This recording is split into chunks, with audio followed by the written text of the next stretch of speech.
Welcome back. Thank you for staying with us. The chairman of the Organization for National Empowerment 1, Peter Alexander, has called the incident between the MP for Castries South East Guy Joseph and SLP candidate Joachim Henry unfortunate. Alexander said that while he understands the political climate, both individuals were at fault. He was particularly sympathetic towards Joachim Henry and his family. Everybody agrees differently, and certain people can handle it a certain way, certain people handle it a certain way. And I believe from what I'm hearing on the ground, I may not be 100% correct, but the information I have is that Mr. Joseph has been going around and spreading falsities about Mr. Henry. And that is my issue. At this time, he should have called a truce. The same way when Donald Trump's brother died, I think Joe Biden called, I don't know if it's for a week truce or whatever. I think Mr. Joseph should take that same position. Having expressed sympathies to the gentleman and having received the response, he should under no circumstances whatsoever use it for any political gain. He should have called a truce and decide, okay, after Mr. Henry's son is buried, then we will proceed. He could have said that and everybody would have understood. That was Peter Alexander. Guy Joseph has accused the St. Lucia Labour Party of attempting to incite violence and showing complete disregard and disrespect for people of faith. His comments come on the heels of the Joachim Henry church confrontation controversy. The accusation that Joseph, who is the Castries South East MP, used the tragic death of Henry's son for political mileage has been denied. Joseph says he remains perplexed by the entire ordeal. Castries South East MP Guy Joseph seemed shaken by the incident at the L'Abbaye SDA Church when he appeared on his Inside Castries South East show alongside his wife. Joseph has accused the St. Lucia Labour Party of a pattern of disrespect for faith and even accused the party of promoting violence, given its statements that it stands behind Joachim Henry. The Labour Party, and I tell you, you do not associate with violent people and remain calm. And this Labour Party has been preaching violence, no peace. We will fight them. We will do this. They said all the places they would fight us. They didn't say the church. But now they have taken the fight to the church. These are the people who said that they are not going to pray in cabinet. So you expect they will have respect for the church? I can show you the comment. Mr. Henry's wife said, this is just a building. There are other places that we can fight our politics. There are sufficient places that we can go out there. And like I said, my issue is not even so much with Joachim Henry and what happened. When you look at the messages posted by every one of the Labour Party candidates, we stand with you, with this, with that. So every one of them has endorsed the actions being taken by somebody who is in a grieving process. Joseph denies the allegations by his political opponent and the opposition St. Lucia Labour Party that he attacked Henry during a period of mourning for the family who tragically lost their young son. I am very, very puzzled as we speak tonight. I am still trying to make sense out of what happened. In fact, the accusations that have been leveled at me, I'm flabbergasted by it. There's no even sense of reasoning and rationale for it about me capitalizing on the death of an individual and to capitalize on a family's grief. I mean, if I do something like that, I should not. I would have to have a very serious problem. Yes. Joseph says he would have no reason to use Henry's pain for political mileage because, according to him, there are no indications that he is behind in the political race in Castries Southeast. Nonetheless, he says the sanctity of the church should never be violated in such a manner. Given the escalation of political tensions, is Joseph fearful for his personal safety? He says he is aware that a firearm belonging to Joachim Henry has been handed over to the police. I didn't know Mr. Henry is a licensed firearm holder. All the people who are bad and all the people who are good and all the people who are what they are. Guy don't have a firearm. I've never wanted one. I've never been afraid to say that I don't want one. I've always said that because at the end of the day, when you have guns, you depend on guns for your protection.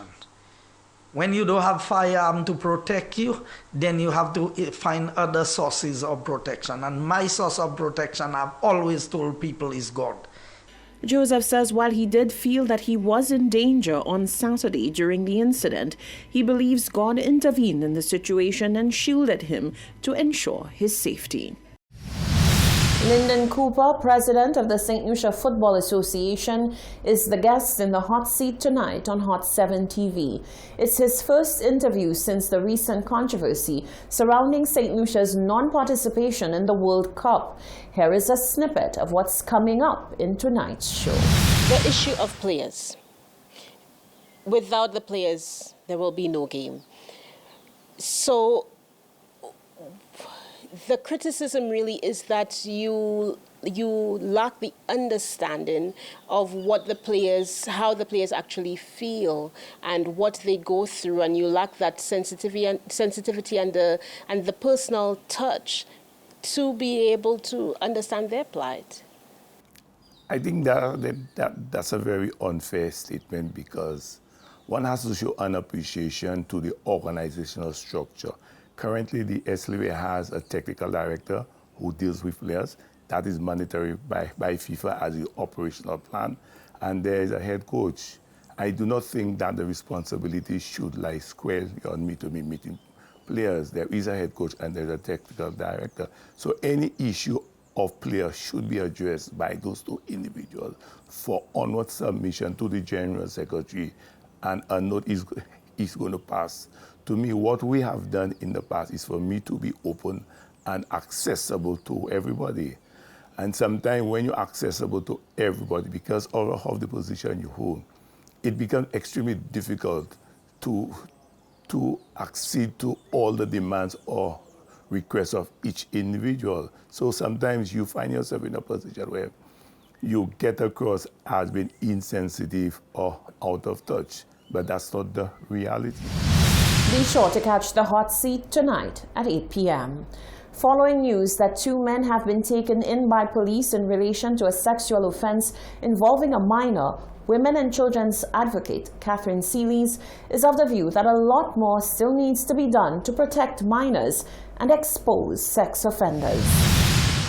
On Tuesday, Superintendent of Police with responsibility for crime management, George Nicholas, informed that police had launched an investigation into allegations of a sexual offense involving a minor, which had led to the detainment of 2 men. One has been charged and the other is expected to be charged in short order. Nicholas explained that the law makes provisions for limited information to be provided to the public to ensure the protection of the identity of the victim as well as the suspect. Women's and Children's Advocate Catherine Seelys says while this is being counted as a win in some circles, there is still a lot of work to be done when it comes to the protection of women and children from sexual offenses. I don't know what is sexual assault of children. I mean, if they had said they had charged 2 individuals with rape of children, and I know they would have put the bail at such that other people would be thinking of, if I rape a child, there's no way I'm going to raise that money. And if they were going to send the people on remand immediately, because this is such an egregious crime against children, I mean, I would say that. These 2 people they charge is just a drop in the bucket. Sexual abuse, rape of children is rampant in St. Lucia, and a lot is not, and a number of them are not being, nobody's been charged, nothing is happening. So when I hear on the news that 2 people have been charged with sexual assault of children, and they're very careful not to say rape, and then they're very careful to hide the identity of people that would violate children that way, I have a problem. The justice system in St. Lucia needs to be fixed. Silis says she sees no reason why the identity of suspects in sexual offense matters is protected. She says particularly when it comes to offenses against women and children, public examples need to be made of perpetrators. People need to know who they are so they can tell their children, when you see that person, run as far as you can and as fast as you can. So I am not understanding the secrecy, and I am not understanding who exactly are they protecting. Are they protecting the people who have been violated, or are they protecting the perpetrators? And the other question is the system sufficiently capacitated to ensure that these children receive the mental health support and the case management care that is required? Because this system continues to fail. You know, you call the Department of Human Services, a number of people call Human Services on a number of occasions on the abuse of two children just next door to them.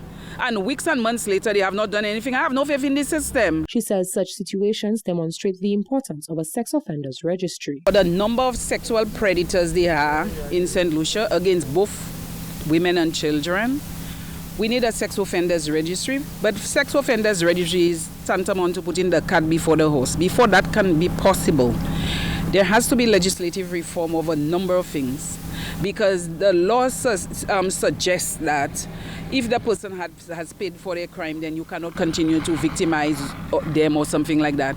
Putting them on the sex offenders registry suggests that you continue victimizing them after they've paid the price. That has to be changed, that has to be checked, that has to be revised. A sex offenders registry would actually be a good thing, because there are too many predators in St. Lucia from the top to the bottom. Silis says sexual offenses against minors in St. Lucia are a lot more prevalent than is being let on, and change needs to be exacted forthwith. Reporting for Hot 7 News, I am Genevieve Gonzague. You're watching the Hot 7 TV Nightly News. There's more news after the break.